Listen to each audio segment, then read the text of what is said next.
Hello विद्यार्थी मित्रांनो, आजच्या व्हिडिओमध्ये आपण पाहूया paper 3 computer hardware and network मधील chapter 6 operating systems.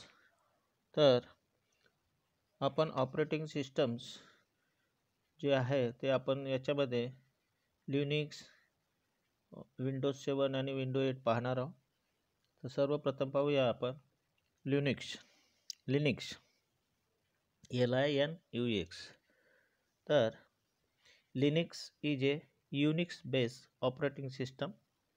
It is a open source as its source code is freely available.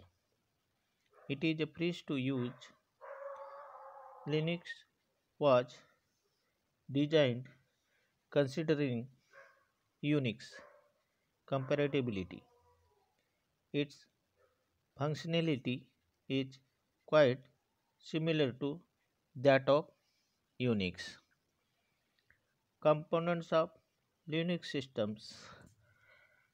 Linux operating system has primarily three components: kernel, system library and system utilities. तर Linux ही युनिक्सवर आधारित operating system असून ती मोकळा पुरवठा software मदतनीशीचे सर्वात मोठे उदाहरण आहे। याच्या पुरवठा कोडचा कोणतेही लायसन्सची अटी व नियम कमर्शियल व नॉन कमर्शियल कामात उपयोग करून विस्तार करण्यासाठी नसतात। युनिक्सच्या सुसंगतीप्रमाणे लिनक्सची डिझाईन करतात। याचे कार्य जवळपास युनिक्स सारखे आहे। तर कंपोनंट्स ऑफ लिनक्स सिस्टम, ज्याला आपण म्हणतो लिनक्स सिस्टमचे घटक। तर लिनक्स ऑपरेटिंग सिस्टमचे मुख्य 3 घटक आहेत। पहिला आहे कर्नल, दुसरा आहे सिस्टम लायब्ररी आणि तिसरा आहे सिस्टम युटिलिटीज। तर पाहूया, पहिला आहे colonel. The kernel is a core part of Linux. It is responsible for all major activities of this operating system. It consists of various modules and it interacts directly with the underlying hardware. Kernel provides the required abstraction to hide low-level hardware details is to system or application program. तर kernel म्हणजे काय, तर लिनक्सचा core भाग हा colonel असतो। Operating सिस्टमच्या सर्व मुख्य कार्याची जबाबदारी कर्नलची असते। यात विविध मॉडेल्स असतात व तो त्याला संलग्न असलेल्या हार्डवेअरशी डायरेक्ट इंटरॅक्ट करतो। तो लेवल हार्डवेअर सिस्टम किंवा इतर ॲप्लिकेशन प्रोग्राममध्ये लपवण्याची शून्यमनस्कता कर्नलची असते। ठीक आहे। त्याच्यानंतर आहे दुसरा system library. System libraries are special functions और a program using which application programs of system utilities assess kernel's features. These libraries implement most of functionalities of operating system and do not require kernel modules code access write. तर system लायब्ररीमध्ये system library हे विशिष्ट function किंवा programme ज्या system युटिलिटीमधील application प्रोग्रामचा वापर कर्नलचे वैशिष्ट्य असेस करण्यासाठी होतो।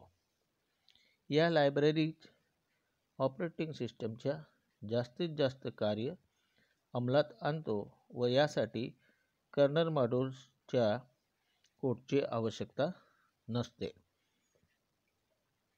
त्याच्यानंतर आहे सिस्टम युटिलिटीज। तर System utilities are responsible for doing a uh, speci- specialized individual level task. तर सिस्टम युटिलिटीजमध्ये विशिष्ट आपसी लेवलच्या टास्क कार्यरत करण्यासाठी सिस्टम युटिलिटीचा वापर होतो. पुढचा आहे हे पहा, लिनिक्स ऑपरेटिंग सिस्टमचे डायग्राम दिलेला आहे. याच्यामध्ये system software, user processor, user utility, compilers, system libraries, kernel modules आणि खाली दिलं आहे हार्डवेअरमध्ये CPU, central processing unit, RAM, random access memory आणि इनपुट आउटपुट डिव्हायसेस. त्याच्यानंतर पुढे पाहूया run level in a Linux operating system. The run level is a state of mode of operating system. In Linux, there are 7 run levels which represented by a single digit integer. It is one of most important terms in Linux. Linux support kernels support and differentiate at all levels. तर याच्यामध्ये 7 run levels are as follows. तर Linux हा software वेगवेगळ्या हार्डवेअरला सुरक्षा देतो. Linux kernel आणि application program कोणत्याही प्रकारच्या प्लॅटफॉर्मवरती इन्स्टॉलेशनला सहाय्य करतो. तर लिनक्स ऑपरेटिंग सिस्टम मधील जे रन लेवल आहे ते पाहूया. लिनक्स ऑपरेटिंग सिस्टमची अवस्था मोड ही रन लेवल असते. यात 7 रन लेवल अंकात दर्शवितात. लिनक्समधील ही महत्त्वाची संज्ञा असून ती कर्नलला सहाय्य करते. तर आता 7 run levels are as follow. 7 run level काही खालीलप्रमाणे. तर पहिला आहे run level 0. It means system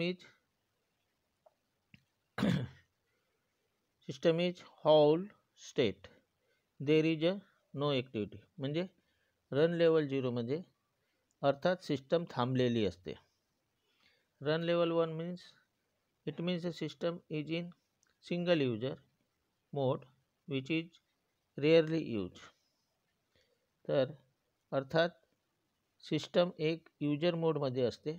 याचा वापर सहसा कधीतर होतो. रन लेवल 2 मध्ये आहे it means system is in multiple user mode but no network file system NFS are there which are rarely use. तर रन लेवल 2 मध्ये अर्थात सिस्टीम मल्टिपल यूजरमध्ये असते परंतु यात नेटवर्क फाईल सिस्टम ज्याला NFS म्हणतात हे नसतात, ज्याचा वापर कधीतर होतो. तिसरा आहे run level 3. It means system is in multiple user command line mode. It is a default run level in a most of Linux system. तर रन लेवल 3 म्हणजे अर्थात system multiple user command line मोडमध्ये असते. Linux सिस्टममधील त्रुटी run level असते. त्याच्यानंतर आहे run level 4. It means system is in user definable mode. This is not in use. म्हणजे रन लेवल 4 म्हणजे अर्थात सिस्टम यूजरने व्यक्त केलेल्या मोडमध्ये असते, याचा वापर होत नाही. पाचवा आहे run level 5. It means system is in multiple user mode with a graphic user interface. This is all of the standard run level. अर्थात सिस्टम मल्टिपल यूजर मोड ग्राफिक्स यूजर इंटरफेस सह असते. ही प्रमाणित रन लेवल असते. त्याच्यानंतर run level 6 आहे. It is a use when the user want to respect the system basically for reboot sake. म्हणजे युजरला जेव्हा सिस्टम रिबूट करायची असते तेव्हा ह्या लेवलचा वापर होतो. तर मित्रांनो, हे आपण 7 रन लेवल पाहिलेले आहेत. तर या ठिकाणी आपण आज थांबूया. थँक्यू.